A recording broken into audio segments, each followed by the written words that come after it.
Hello and welcome to my channel. স্বাগত আর একটা নতুন ভিডিওতে। অনেক দিন পরে আমি ভিডিওটা স্টার্ট করলাম। আজ দিনটা হচ্ছে 7ই জুলাই 2024। আজকে একটা বিশেষ দিন, রথযাত্রা তো বটেই। আমার কাছে স্পেশাল দিন, কারণ হচ্ছে আমার বাড়িতে জগন্নাথ দেবের আগমন ঘটবে কিছুক্ষণের মধ্যেই। জগন্নাথ দেব আসছে, তাই জন্য আমাদের ছোট্ট গপুকে আমরা সাজিয়ে দিচ্ছি। আমাদের গপুর সাজটা আজকে কীরকম হলো তোমরা কিন্তু অবশ্যই কমেন্ট করে বলবে। আর মোটামুটি প্রায় সাজগোজ কমপ্লিট হয়েছে এদিককার। আমরা দেখে নিই যে আমরা জগন্নাথ দেবকে কোথায় বসাতে চলেছি। তো এই হলো আমাদের ঠাকুরের জায়গাটা, যেখানে আমরা ঠাকুর পুজো করি প্রতিদিনকার। আর এই মাঝে যেখানে গোপাল বসে রয়েছে, এইখানেই জগন্নাথ দেবকে এনে রাখা হবে। এখানে কিছু সামান্য ভোগের আয়োজন করা হয়েছে। এখানে খিচুড়ি রয়েছে দুটো গামলাতে, এটা রয়েছে পাঁপড়, আর এদিকে রয়েছে আমাদের আরতির সমস্ত রকম আয়োজন। এদিকে ফুল আছে, মিষ্টি আছে, গঙ্গার জল আছে। তো মোটামুটি সব আয়োজন আপাতত রেডি। এবার অপেক্ষা হচ্ছে শুধু জগন্নাথের, উনি কখন আসবেন।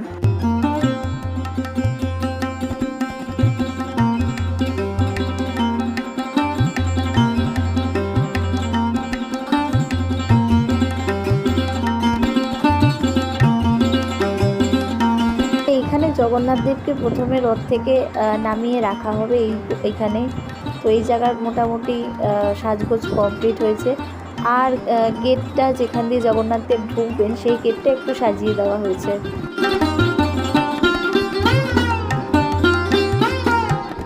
এখানে মা বাবা পাশাপাশি দাঁড়িয়ে আছে, আমি আর মাসি, আমরা চারজন মিলে শুধু জগন্নাথ দেবের আসার অপেক্ষা করছি, শুধু গেটের সামনে দাঁড়িয়ে।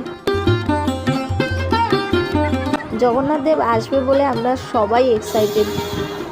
জগন্নাথ যে জগতের নাথ, তিনি আমাদের অসীম কৃপা করেছেন, যার ফলে আমাদের বাড়িতে তার আগমন ঘটছে। আমরা সত্যিই কৃপাধন্য তার জন্য। জগন্নাথ দেবের রথযাত্রা পরিদর্শন করার জন্য আমরা আমাদের পরিজনদের বলে দিয়েছিলাম আসার জন্য বাড়িতে। তো ওনারা এসে গেছেন।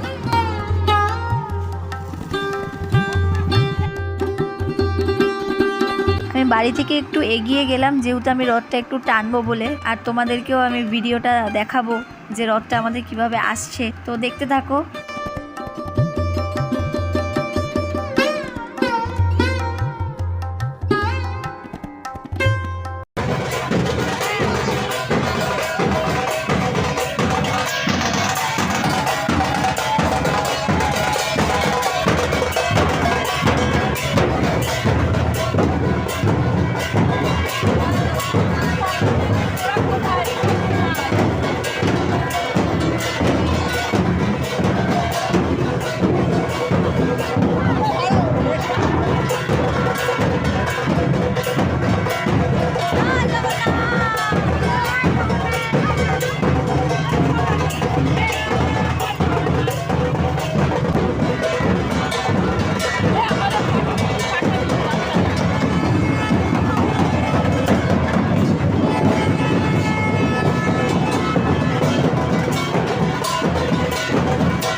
ভিডিওটা আজকের মতো এখানেই শেষ করছি। ভিডিওটা অনেক লেন্দি হয়ে যাচ্ছে, যে কারণে এর নেক্সট পার্টটা আমি আনবো। সবাই ভালো থাকবেন, সুস্থ থাকবেন এবং আমাকে লাইক, শেয়ার, সাবস্ক্রাইব করে পাশে থাকবেন। এই ভিডিওটাতে পুরোটা দেওয়া সম্ভব হলো না, এর পরের ভিডিওতে তোমরা বাকিটুকু দেখতে পাবে।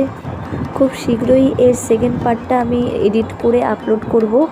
আপনার মূল্যবান সময় থেকে বাঁচিয়ে এই ভিডিওটা দেখার জন্য আপনাকে ধন্যবাদ।